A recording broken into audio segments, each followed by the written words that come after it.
Hi, welcome to Ride Alongside. Today is 60-second bike tips episode number 8, and we're talking about purposeful placement of your weight upon your bike. Let's take a look.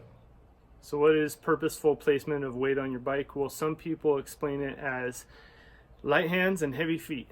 And while that is a good way to sum it up, it doesn't explain everything. So I got 3 quick tips to tell you how to place your body weight on your bike.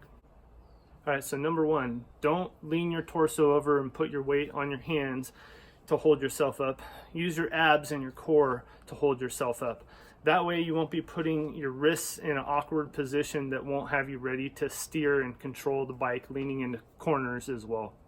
All right, number 2, don't grip your bars so tight. This will result in your hands being fatigued and you having more arm pump than you would normally have when you're braking.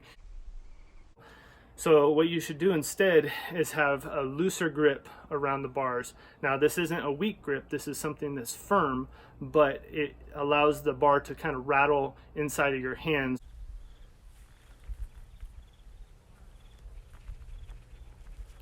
All right, number 3.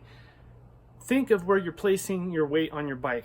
Try to place most of it on your feet, keeping your knees bent, but there are going to be times when you're going to need to lean forward and lean back and lean left and lean right. And there's going to be times when you're going to need to grip onto the bars real tight. But what you should do is you should be in a relaxed but ready to attack position. All right, so that's how to more purposefully place your body weight on your bike so that you'll be more comfortable, more ready to attack, and be in more control. I'm Nick from Ride Alongside. Thank you so much for watching. We'll have more content for you real soon.